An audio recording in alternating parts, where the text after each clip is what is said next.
If one thing the Kingdom Hearts series has in common, it's that each game has shown the power that is one's heart and the connection it makes. In Kingdom Hearts 1, the whole story runs on Sora, Riku, and Kairi's relationship for the main portion of the story. Sora learns here that the Keyblade isn't what makes him strong, it's the friends that help push him and the links that they have with each other, which is how he gets his Keyblade back from Riku and Hollow Bastion. Connection in the series can be so strong that Beast in Kingdom Hearts 1 was able to basically survive his world being swallowed by darkness and make his way to Hollow Bastion just to try and save Belle. On the islands, the Palpa Fruit has a legend that even states if two were to share it, their destinies would be intertwined, while in Birth by Sleep it has a similar yet different message about an unbreakable connection, which is why Aqua makes the Wayfinders. The Wayfinders are also fantastic evidence for how powerful this connection can be. For example, despite everything, Aqua never gave up on her friends, even if it meant that her heart fell into darkness in 0.2. And don't even get me started on the scene from Kingdom Hearts 2 when Sora hands over Kairi's lucky charm.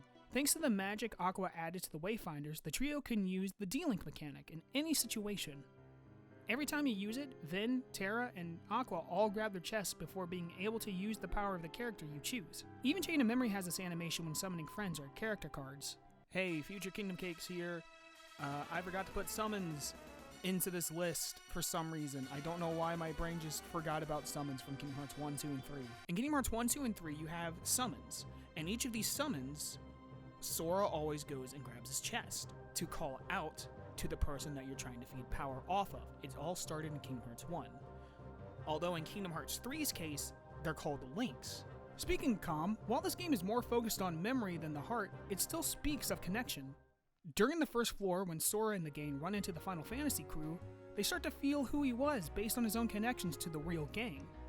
And while not being real, the connection Sora felt to Naminé was so great and overbearing, he would act out of line just to try to rescue her because he felt so bad about leaving her behind.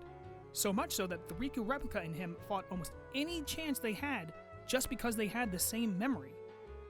Characters in the series also have connections to others, like nobodies, Roxas having two, that being Sora's nobody but Vin's appearance, because Sora housed Vin's heart. Using dry forms also uses your friends to gain more powers, save for limit form.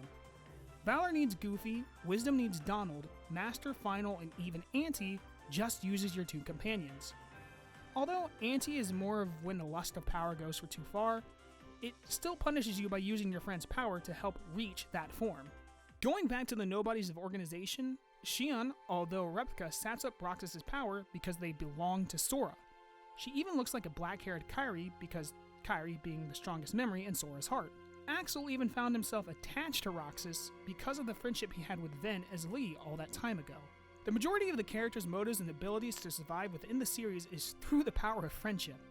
In Kingdom Hearts 2, Kairi has a vague memory of who Sora is, so she writes a letter to him in the beginning.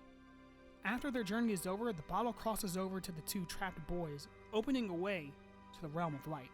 Even Keyblades can have connection to others. The two become one, being probably the biggest evidence out there. For those who don't know, it's a Keyblade you get after fighting Roxas for the first time in the final mix version of Kingdom Hearts 2. Its design is influenced by him, but the light and dark colors only show the connection he has to Sora. Ultimately, it's really only there to help you get final form or force you into Auntie. While we may not know the full story of the Keyblade, we do know that you need to have a strong heart for the very basics of being able to wield one. You can also sort of be knighted into it as well, like Riku was, but my favorite evidence of just a connection in general is in Kingdom Hearts 3. Spoilers for those who haven't played up to the point in the series, please skip here if you don't want to be spoiled.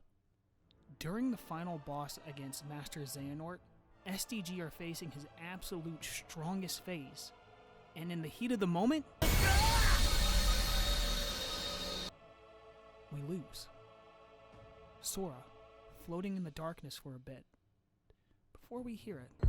Sora! Donald and Goofy call out to Sora, bringing him back to the final knockback to the attack. How they were brought back to this point before they lost is unknown, to me anyway, but what makes this scene important is that thanks to their connection as friends, they were able to stop Xehanort, the most powerful Keyblade master that we know of. Besides Mom, Connections make us who we are. They can push us to be better than what we are, or make us fall down. And each game has some sort of representation for a connection.